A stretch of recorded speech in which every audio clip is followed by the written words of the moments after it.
저는 2018년 8월까지 한인 이민교회 목사로 15년간 사역하다가 8월 말에 한국으로 다시 건너가서 서울의 연신내라는 지역에 밥집을 오픈하고 밥집 사장으로 지금 3년 6개월째, 그러니까 두 번째 커리어를 살아가고 있는 사람입니다.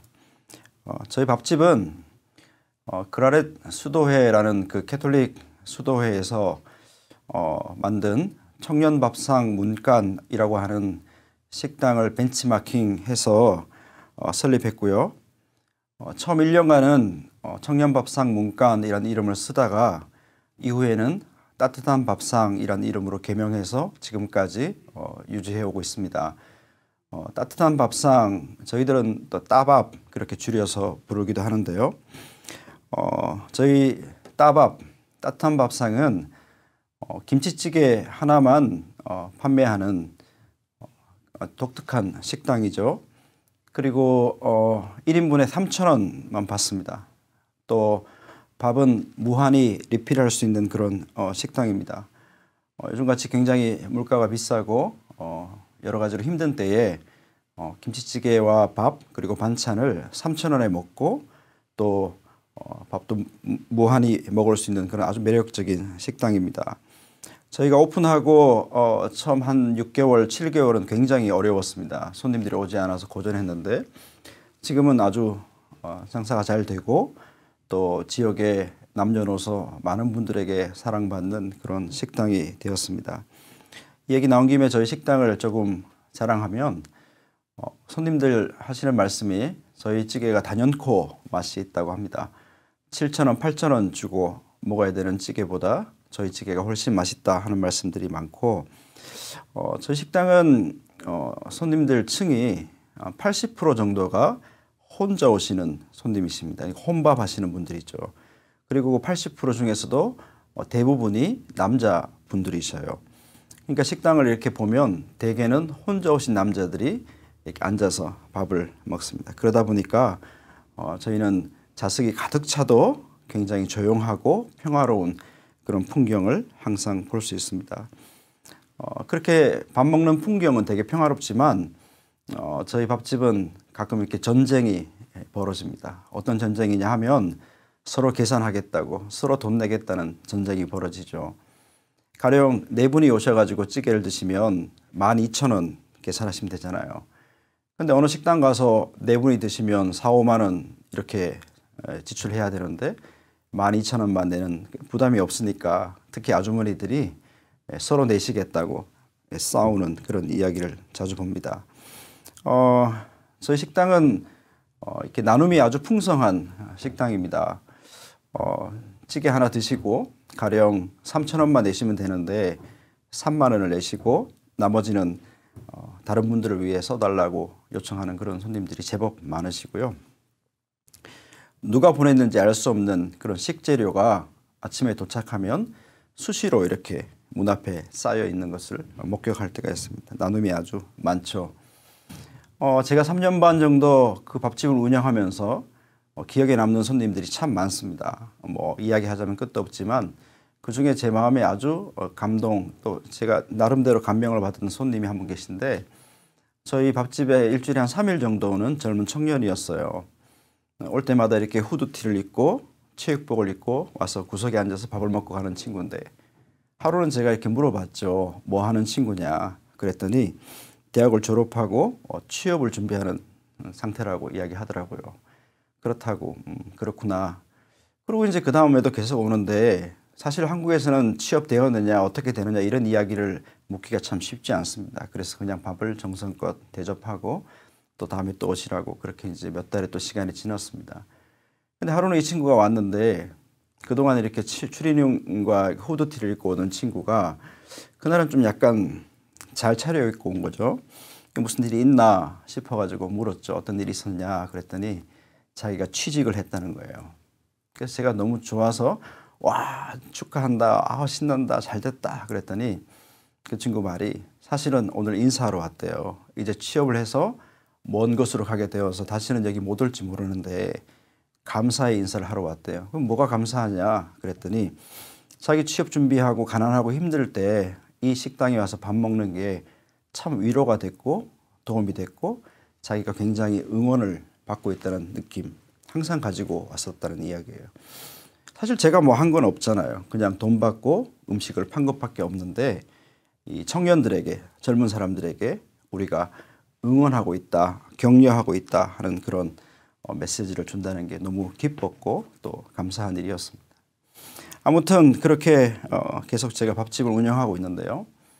제가 한인교회 목회자로 살다가 그렇게 서울로 들어가서 밥집을 운영하게 된 여러 가지 이유가 있는데 그중에 가장 중요한 이유는 제 나름대로 가지고 있는 신학과 신앙의 이유입니다. 저도 한 20년 가까이 말씀 사역을 하고 매주 설교하고 또 성경 공부를 인도했잖아요. 그런데 제가 20년 정도의 말씀 사역을 통해 내린 결론, 그러니까 우리의 신앙의 궁극의 목적이 뭐냐? 한마디로 말하면 우리는 왜 하나님을 믿느냐라고 물을 때 저는 우리가 발딛고 살아가는 이곳, 이 땅, 여기, 이곳에 성경이 가르치는 하나님의 나라가 실현되는 일에 우리가 참여하고 공헌하고 헌신하는 것이 우리 신앙의 궁극적인 목적이다. 그렇게 저는 결론을 내렸습니다. 그러면 우리가 그렇게 공헌하고 헌신해야 될 하나님 나라는 어떤 곳이냐? 구체적으로 어떤 것이 하나님 나라인가? 설명할 내용이 많지만 시간 관계상 제가 결론만 말씀드리면 우리가 구현해야 될 하나님의 나라는 모두가 더불어 함께 잘 사는 세상, 모두가 더불어 함께 잘 사는 세상, 저는 그렇게 결론을 내립니다. 여러분, 그동안 교회는 하나님의 나라를 이야기할 때 좀 지나치게 추상적이고 영적으로만 해석해 왔습니다. 하나님의 임재, 통치. 하지만 하나님의 나라, 성경이 가르치는 하나님의 나라는 사실은 굉장히 사회경제적 요소가 많습니다. 하나님의 나라는 이 세상 모든 사람이 하나님의 자녀이고 백성이기에 함께 더불어 잘 살아가는 세상이다. 그렇게 가르치고 있죠. 사도행전 2장과 4장에 보면 오순절날 초대 교회 공동체에 강력한, 역사적으로 가장 강력했던 성령의 임재 사건이 기록되어 있습니다. 여러분, 성령은 하나님의 영이시니까 성령이 임했다는 것은 거기에 하나님의 영, 하나님의 임재, 하나님의 통치, 더 나아가서 하나님의 나라가 구현되었다라고 해석할 수 있겠죠.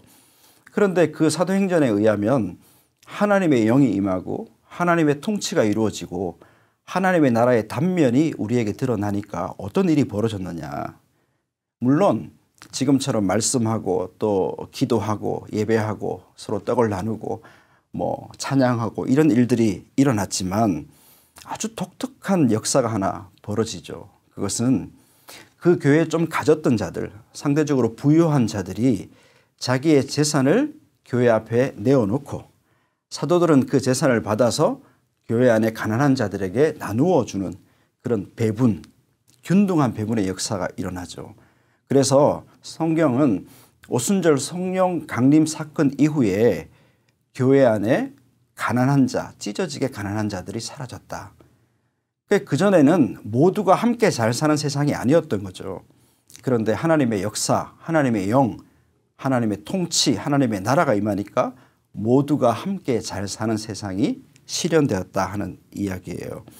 그래서 저는 그렇게 제 신앙과 신학을 정의합니다. 우리가 하나님을 믿는 이유는 이 땅에 하나님의 나라가 이루어지는 일에 기여하고 공헌하고 참여하는 것이고 하나님의 나라는 이 땅에 있는 모든 사람들이 함께 하나님 앞에서 더불어 잘 사는 그런 세상이다.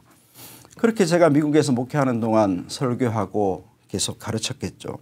그런데 시간이 지날수록 그런 설교를 거듭할수록 제 안에는 충만함보다는 갈등이 더 많이 찾아왔습니다. 실제로 제가 그렇게 많이 가르치지만 실제로 제 삶은 그렇지 않다는 것을 느낀 거죠.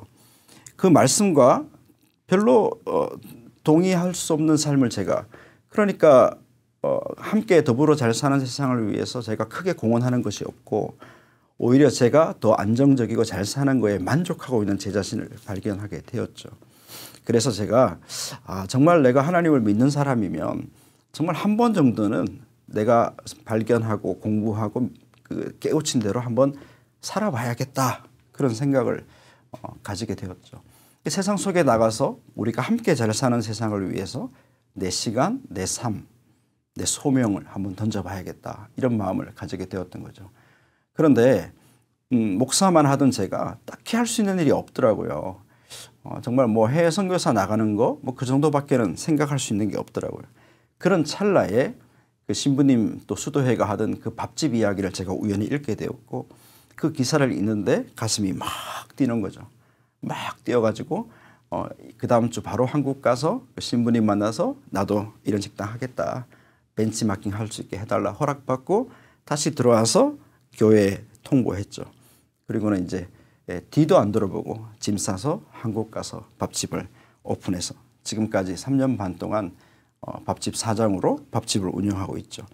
그래서 아침 9시에 출근해가지고는 맨 먼저 밥 안 치고 콩나물 삶아서 무치고 각종 부족한 재료들 다 보충하고 육수 내고 또 김치 볶고 또 청소하고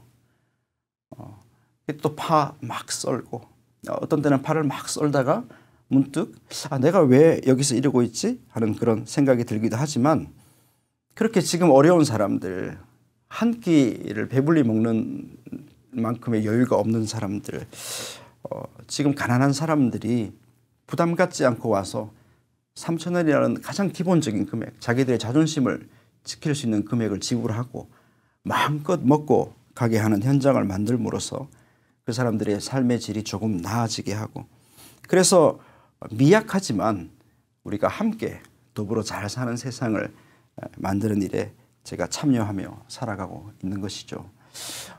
저희 손님들이나 저를 아는 분들이 제게 질문들을 많이 하시는데 그중에 제일 많은 질문이 뭐냐 하면 목사님 목회하실 때하고 지금 밥집 하실 때하고 어느 쪽이 더 행복합니까? 그렇게 묻는 사람이 많습니다.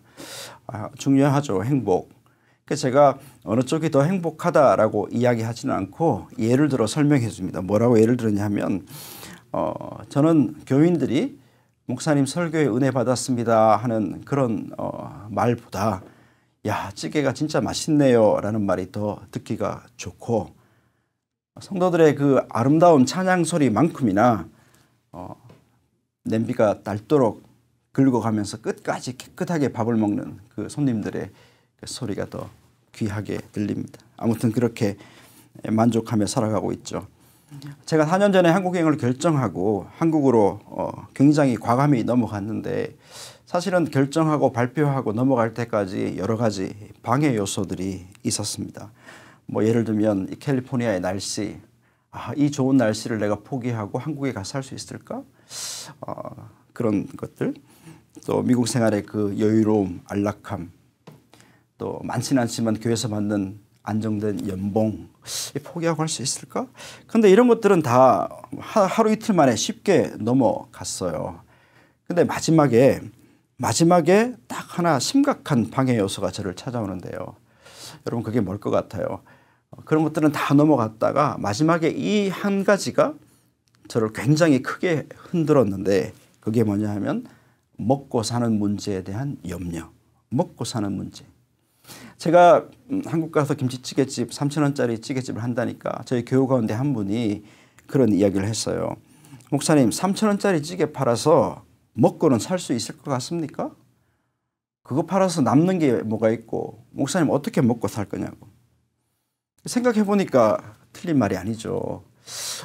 제가 하나님 나라를 위해서 더불어 함께 사는 세상을 위해서 뭐 기여하겠다라고 말해놓고는 막상 한국 가서 제 한 목숨, 제 한 사람의 삶을 제대로 잘 못 지켜서 누군가의 도움을 받아야 되고 막 누가 나를 불쌍히 여겨야 되고 이건 또 아닌 것 같은 생각이 들죠. 이 먹고 사는 문제 그리고 돈이 없어지면 어떡할까 뭐 밥을 못 먹으면 어떡할까 이런 문제가 제가 생각했던 것보다 더 세게 제게 찾아오는 거예요. 그때 제가 느낀 거는 제가 그동안 오래 설교 사역하면서 했던 그 설교 중에 뭐 하나님께서 여러분을 먹여 살립니다. 뭐 공중에 나는 새, 뭐 들에 핀 뭐 풀 이런 이야기를 제가 담대히 했던 것 굉장히 부끄럽더라고요. 제가 먹을 게 있으니까 그런 염려를 안 했던 거죠. 아주 쉽게 말했는데 실제로 그게 제게 크게 다가왔어요. 심지어 제가 그 염려가 제 안에 가득할 때 하루는 새벽 기도 끝나고 앉아서 기도하는데 이 사람이 얼마나 간사한지요. 그런 마음이 드는 거예요. 그래서 제가 하나님께 기도를 했습니다. 주님, 제 마음 잘 아시잖아요. 제가 한국 가서 이렇게 해서 하나님 나라 위해서 한번 살아보려고 했던 거 다 아시죠. 그런데 말이에요. 뜻은 좋은데 제가 괜히 다른 사람들에게 불편을 끼치고 밥을 못 먹고 살고 또 남들이 염려하는 그런 삶이 되면 안 되지 않습니까? 그래서 제가 좀 다시 생각을 해보면 어떨까요? 아주 간사한 기도를 제가 앉아서 드렸습니다. 그런데 저는 가끔 이렇게 즉답을 받을 때가 있어요. 하나님께서 즉시 대답할 때가 있는데 그렇게 기도하고 딱 앉았는데 정말 즉답이 오는 게 뭐라고 하냐면 최 목사야 괜찮아. 네가 밥을 굶을 일은 없다. 왜? 너는 밥집 할 거잖아. 거기는 밥은 항상 있으니까 걱정하지 말고 그냥 가. 그래서 제가 그 말씀에 순종해서 떠났죠. 자, 결론을 좀 말씀드리려고 해요. 여러분 짧은 설교니까 지금 이 방송을 보고 있는 여러분들은 누구신지 제가 한번 묻고 싶습니다. 여러분은 누구십니까? 여러 가지 인간관계, 가족관계에 있어서 여러분이 누구실 수 있고 또 신학생이고 이분 중에 여러분들 중에 누군가는 목회자 후보생일 수 있겠죠. 하지만 우리가 누구냐 하는 수많은 설명들 또 명제들 가운데 우리에게 가장 중요한 기본적인 정의는 우리의 가장 중요한 정체성은 우리가 그리스도의 제자라는 사실이죠. 저와 여러분은 무엇이기 이전에 그리스도의 제자, 신학생이고 목회자 후보생이고 목사이고 권사이고 집사이기 이전에 그리스도의 제자라고 하는 자기 정체성을 가지고 있죠. 그러니까 우리는 끊임없이 나는 제자로서 바른 길을 제자로서의 길을 바르게 잘 가고 있는지를 물어야 하는 거예요. 제자의 길. 그것을 우리가 제자도라고 말하죠. 그런데 여러분 성경은 예수 그리스도의 제자들이 가야 할 길, 그 가야 할 삶의 도리를 여러 곳에서 가르치는데 그중에 가장 대표적인 게 마태복음 16장 24절의 말씀이잖아요. 자기를 부인하고 자기 십자가를 지라. 그런데 여러분 자기를 부인하는 사람이 예수님의 제자다. 예수님의 제자는 자기를 부인해야 된다. 그러면 자기를 부인하는 게 무엇일까? 무엇을 부인하라는 거예요? I'm nothing. 나는 아무것도 아닙니다. 하나님과 사람 앞에서 겸손해야 한다는 뜻일까요? 뭐 그럴 수도 있죠. 그런데 신학교에 입학하셨고 그래도 목회자 후보생으로 살아가시는 여러분 그리고 목회자로 살았던 그런 저와 여러분들이 해야 될 부인은 자기 부인은 하나 더 있다고 저는 생각합니다.